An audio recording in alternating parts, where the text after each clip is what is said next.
পার্টির একটি কনসেপ্ট আমরা 2020 সালে 18 সালে বলেছিলাম সবার আগে বাংলাদেশ। যে কোনো কারণে হোক সরকার এটাকে ঠিক করেছে বিএনপি, আমরা এতে অসন্তুষ্ট না, কিন্তু আমরা কি এই কথা একটু বিনয়ের সাথে জানতে চাই সরকারের কাছে যে আপনাদের কোন কাজটাতে সবার আগে বাংলাদেশ প্রতিফলিত হয়েছে আমাদেরকে একটু বলেন। বরং আমরা দেখছি সবার আগে দলীয় স্বার্থ। এই যে ব্যারিস্টার ফুয়াদ যেগুলো বর্ণনা দিলেন, আপনারা দেখবেন প্রত্যেকটা ক্ষেত্রে নিয়োগ থেকে শুরু করে প্রত্যেকটা কার্যক্রমে আমরা দেখছি।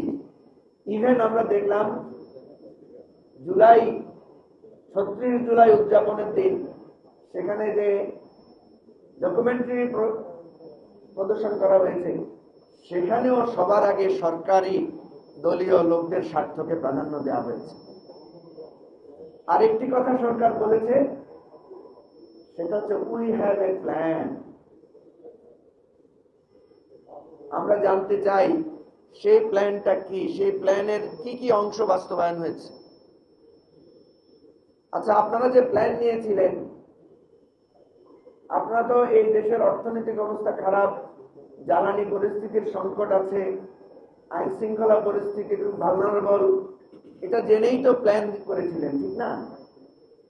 কারণ আপনারা তো আমাদেরকে বলেছিলেন যে একটা নির্বাচিত সরকার আসলে দেশের খুব দ্রুত একটা স্থিতিশীল পরিস্থিতি ফিরে আসবে, কিন্তু আমরা সেরকম কোন প্ল্যানের প্রতিচ্ছবি দেখতে পাই না। আজকে যে বিদ্যুৎ এবং গ্যাসের জন্য যে হাহাকার, সেই হাহাকার আপনারা বলছেন আজকে এসে যে আপনাদেরকে পরিকল্পনা দেওয়ার জন্য, পরামর্শ দেওয়ার জন্য। আমি অত্যন্ত দুঃখের সাথে বলতে চাই, এখানে আমার প্রিয় সংবাদকর্মী ভাইয়েরা বোনেরা আছেন। আপনারা জানেন যে সরকার গঠনের পরে আমরা মাননীয় প্রধানমন্ত্রীর সাথে দেখা করতে গিয়েছিলাম। আমি, আমাদের দলের সেক্রেটারি, আমাদের দলের আরো কয়েকজন নেতা সহ। সেই ছবিটা আপনারা পত্রিকায় বিভিন্ন মিডিয়াতে ছেপেছিলেন। আমরা একটা লিখিত প্রস্তাব দিয়েছিলাম। সেই লিখিত প্রস্তাবের একটা গুরুত্বপূর্ণ অংশ ছিল, যেহেতু ইরানে আক্রমণ হয়েছে,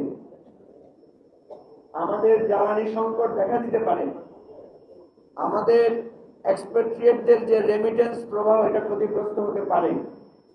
আমরা মাননীয় প্রধানমন্ত্রীকে অনুরোধ করেছিলাম যে আপনি একটা সর্বদলীয় এবং সকল স্টেক হোল্ডারদেরকে নিয়ে একটা মিটিং ডাকেন।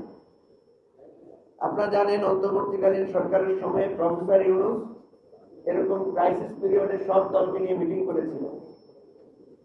আমরা ওনাকে অনুরোধ করেছিলাম আপনি সবাইকে ডাকেন, ডেকে বলেন যে একটা ক্রাইসিস আসতে পারে, আমরা এখন কি করতে পারি, সবার পরামর্শ নেন। উনি বলেছিলেন যে যুদ্ধের যে পরিস্থিতি, যুদ্ধ কিন্তু বেশি দিন থাকবে না, যুদ্ধ খুব তাড়াতাড়ি শেষ হয়ে যাবে। তাহলে দেখেন, আমরা যে একটা পরামর্শ দিলাম ভালোবাসা থেকে, আন্তরিকতা থেকে, সেই পরামর্শটাকে কিন্তু গুরুত্ব দেওয়া হয় নাই। আপনারা দেখেন প্রতিদিন বিভিন্ন